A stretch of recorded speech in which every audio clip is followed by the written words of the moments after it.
Olá, seja muito bem-vindo a mais um vídeo dos nossos estudos sobre a Bíblia. Estamos utilizando o livro 40 questões para se interpretar a Bíblia. A nossa série continua a todo vapor e hoje falaremos do seguinte tema: qual é o papel do Espírito Santo em determinar o significado?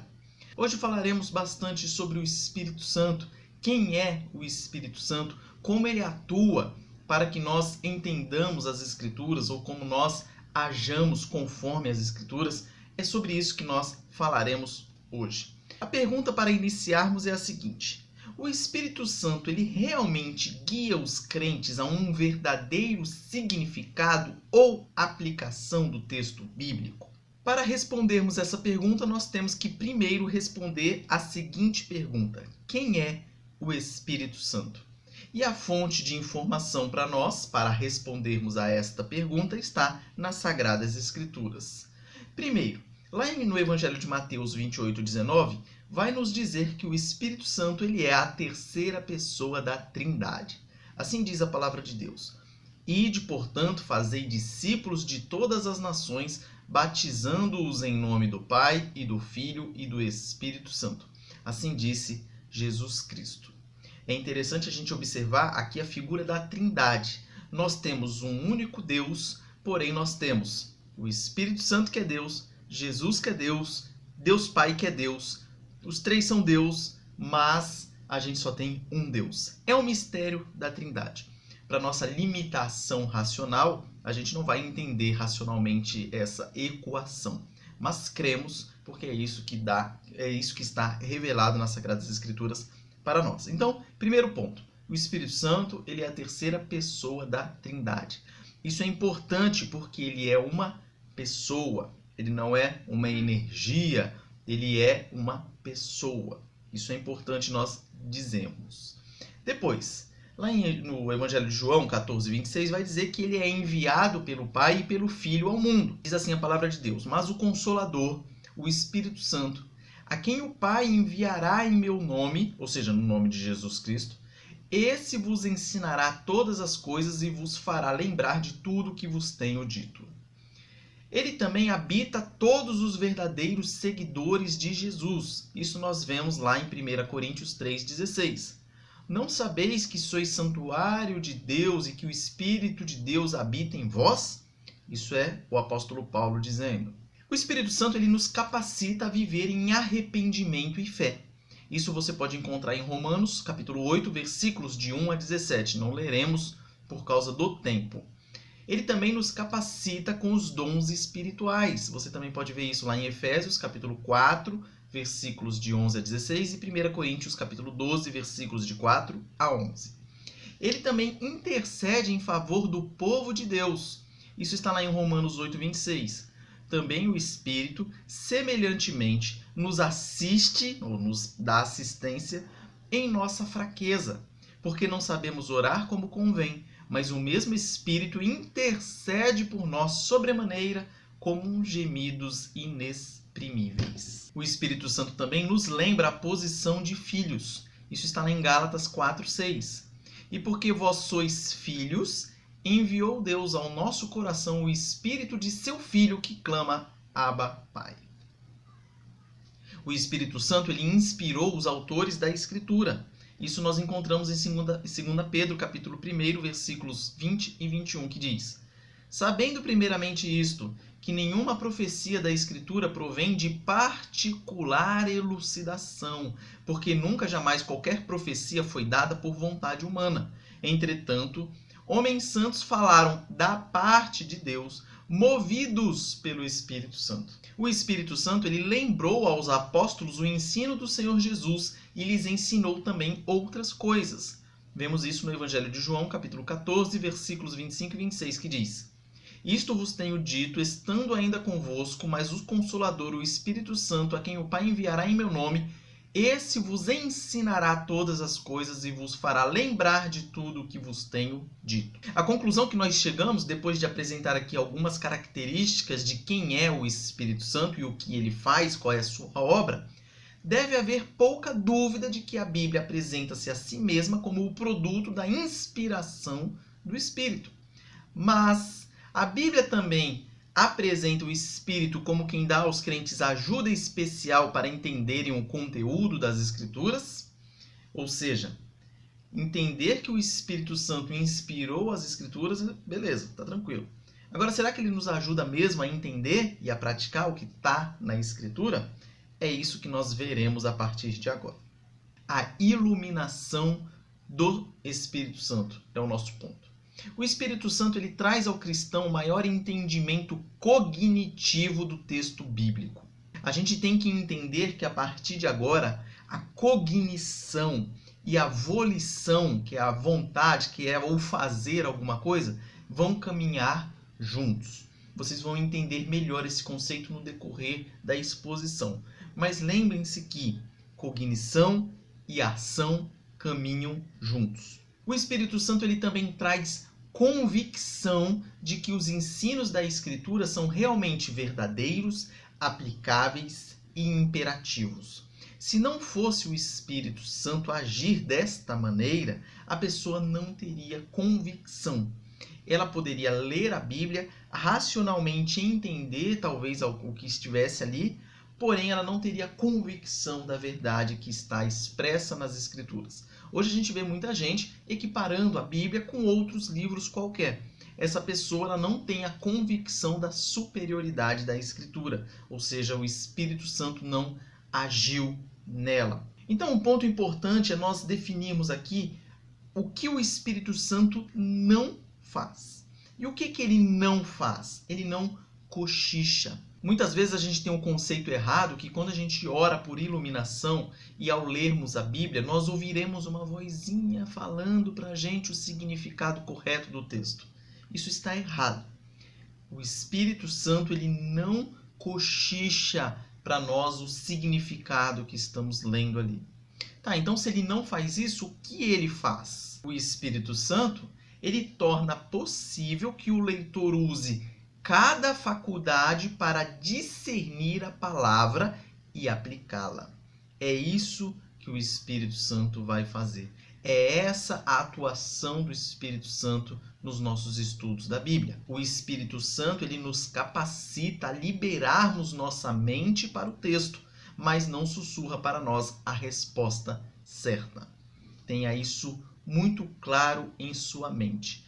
Principalmente para com aquelas pessoas que dizem que ouviram o Espírito Santo falando determinada coisa e vai lá e fala o que o Espírito Santo provavelmente falou.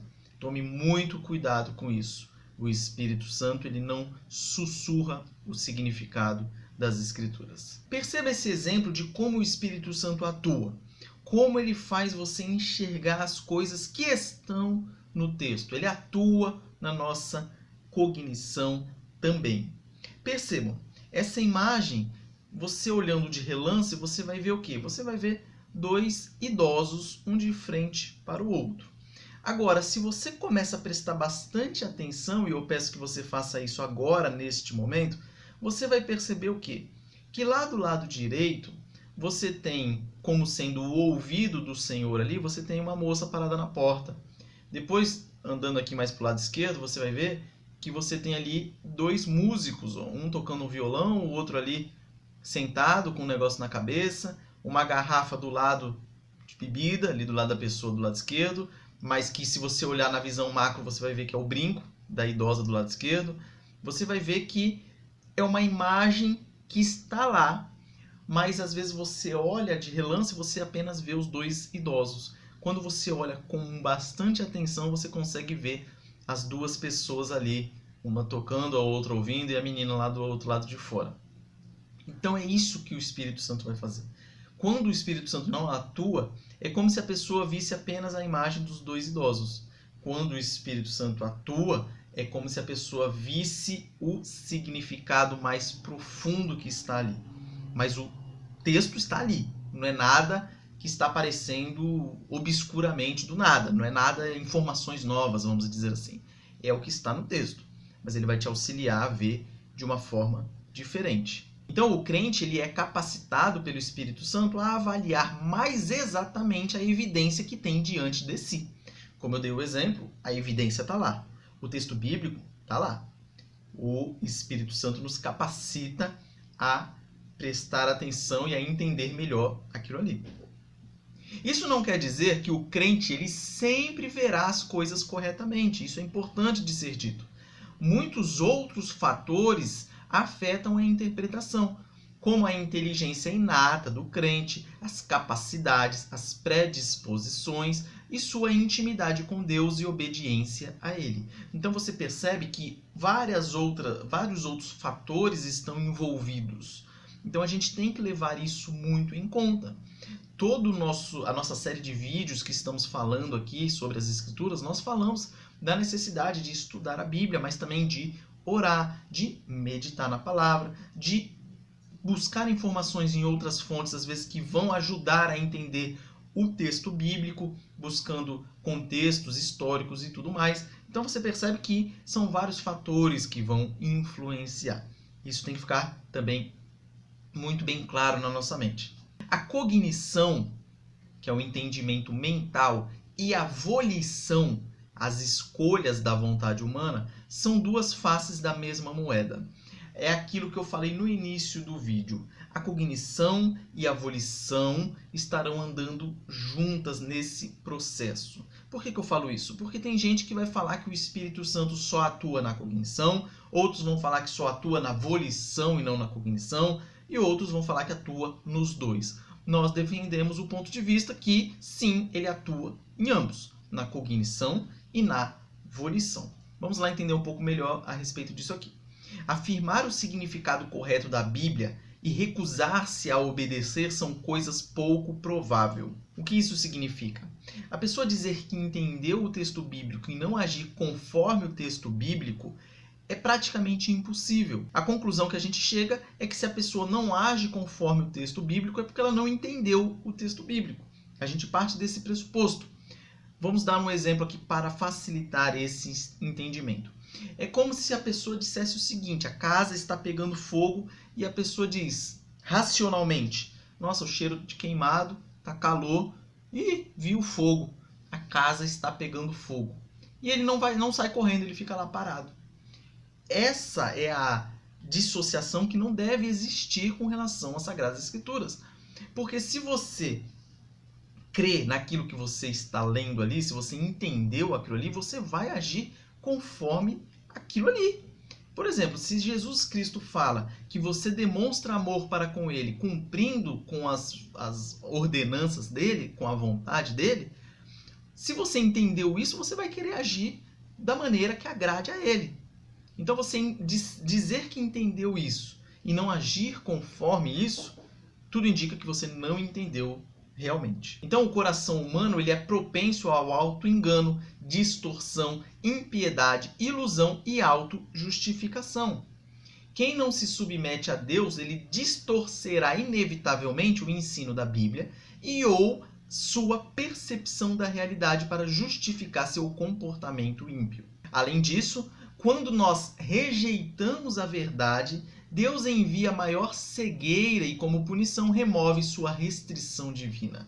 Então perceba que a cognição, o entendimento intelectual, por assim dizer, ele vai caminhar com a ação, com o comportamento, em acordo com aquele entendimento. E percebam que se a pessoa for rebelde, ela vai ficar mais entenebrecida ainda, ela vai ficar mais impossibilitada ainda de ver a verdade. Se a pessoa for rebelde, se a pessoa recusar a verdade, se ela rejeitar a verdade, se ela rejeitar se prostrar diante de Deus para adquirir ali aquele conhecimento que foi revelado por Deus a nós. Perceba alguns versículos que falam a respeito disso. Romanos 1:28 vai dizer: e por haverem desprezado o conhecimento de Deus, o próprio Deus os entregou a uma disposição mental reprovável para praticarem coisas inconvenientes.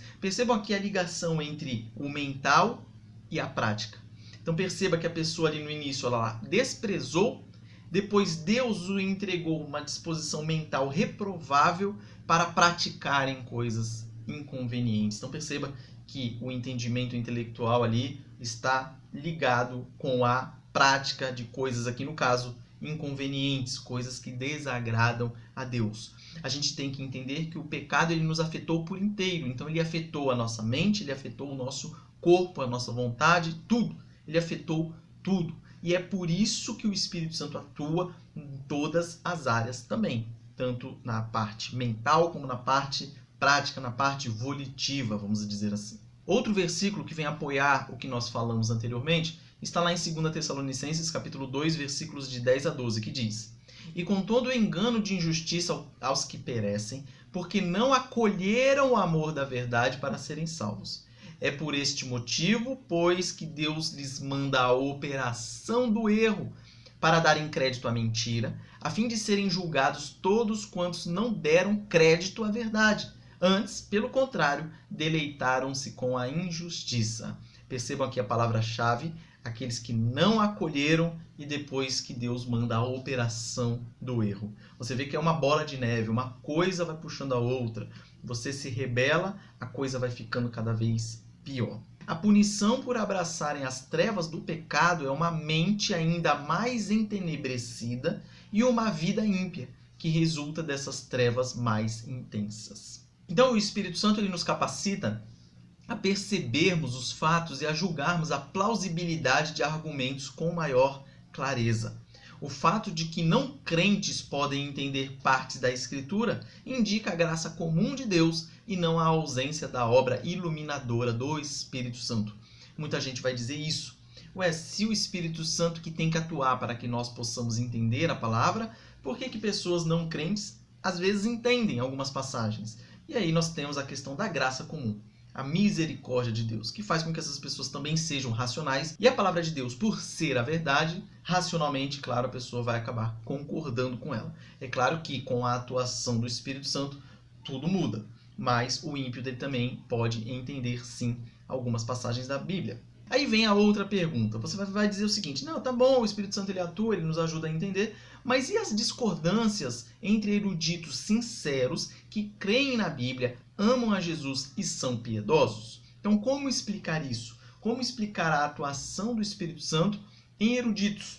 Pessoas que são sinceras, são piedosas e às vezes interpretam um texto de maneiras diferentes. Primeiro ponto que temos que deixar bem claro: as discordâncias são poucas. Parece muitas. Por quê? Porque muitas vezes essas poucas discordâncias elas são superestimadas.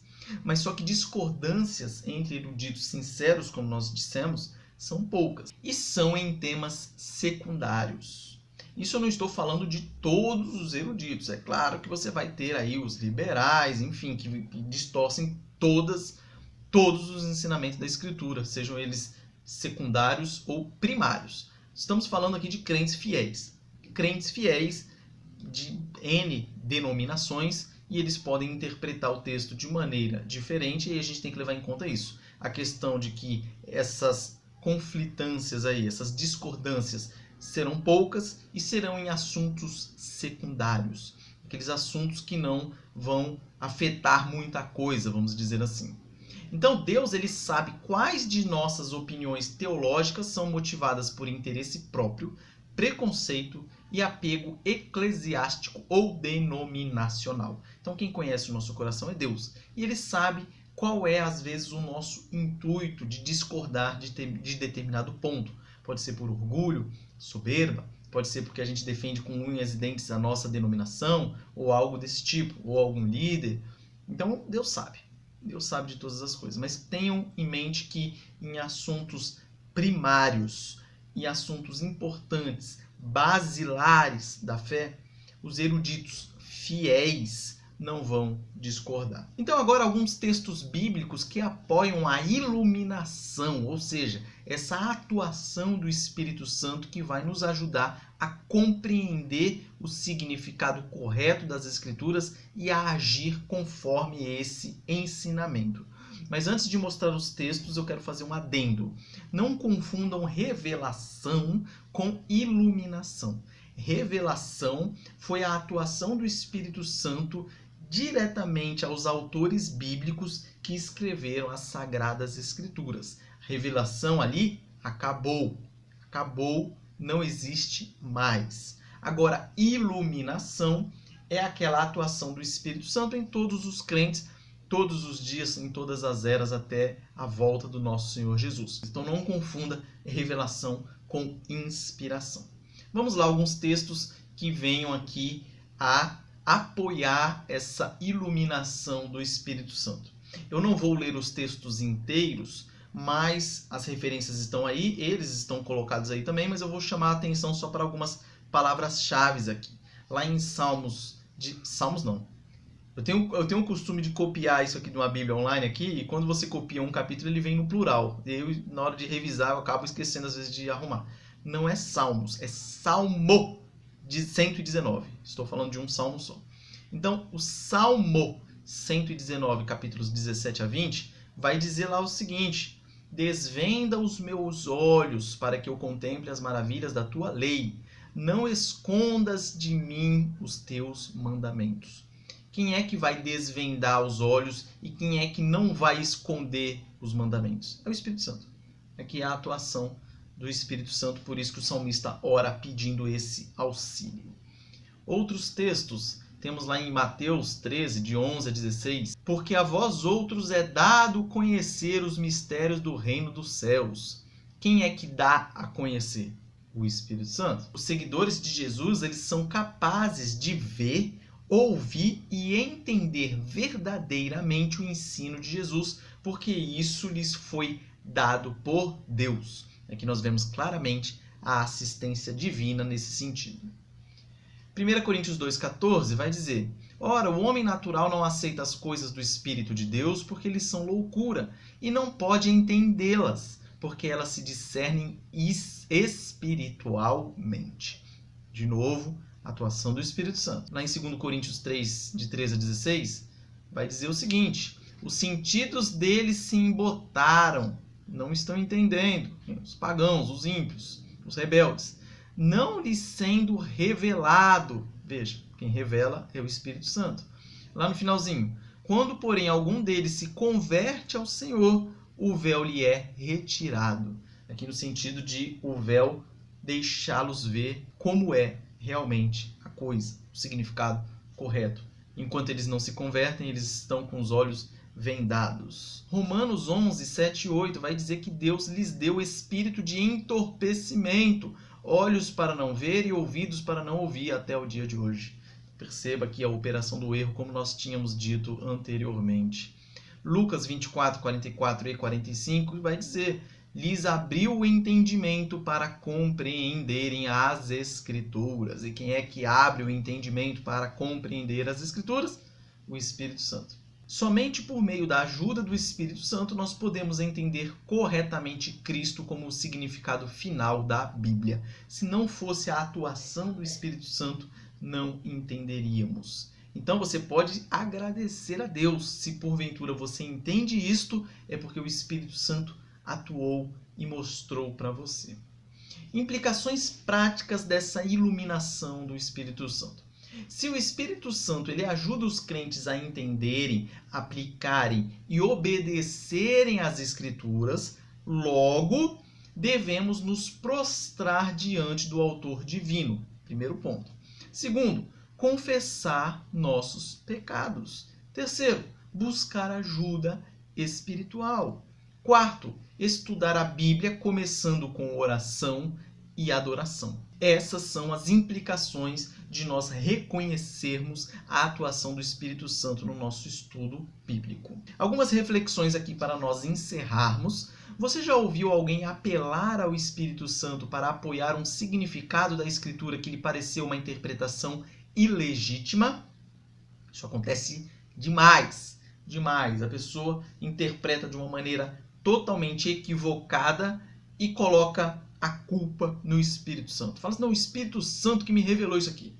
Cuidado com esse discurso. Segunda reflexão. Se a opinião sobre a iluminação que apresentamos nesta aula está correta, tudo que nós falamos a respeito de iluminação, como isso deve afetar a maneira de você estudar a Bíblia? E como afeta a maneira como falar sobre a Bíblia com outras pessoas? Então reflita a respeito disso. Então a conclusão para fechar o vídeo de hoje é: tenha em mente que, sim, o Espírito Santo atua para que você entenda corretamente o significado das Escrituras, para que você tenha convicção na palavra de Deus e para que você haja conforme o ensinamento bíblico. Por isso, é necessário você ser cheio do Espírito Santo. E, resumindo, como ser cheio do Espírito Santo? É você ler a Bíblia, é você orar, é você meditar na palavra de Deus, é você ouvir bons sermões, é você estudar conteúdos de outros cristãos que ajudem você a entender as Sagradas Escrituras. Enfim, dessa maneira você vai ser preenchido, você vai ser cheio do Espírito Santo. Consequentemente, você vai ter a atuação dele mais intensa na hora de você estudar as Sagradas Escrituras. Agora, para fechar com chave de ouro, eu vou te dar uma dica sobre oração. Quando você for ler a palavra de Deus, você ore no seguinte sentido: você peça ajuda para ouvir a palavra de Deus com seu coração aberto para poder entender a palavra de Deus. Entendendo, você crê na palavra de Deus e crendo, você obedecer. Perceba o tripé: entender, crer e obedecer. Muito semelhante à Trindade. Aqui nós temos o 3 em 1. Entenda, creia e obedeça. Com isso, nós encerramos o vídeo de hoje. Caso tenha ficado alguma dúvida, por gentileza, mande aí nos comentários. E que Deus o abençoe neste domingo, abençoe essa semana que se inicia e nos vemos aqui no próximo domingo, se Deus quiser. Um forte abraço e até a próxima.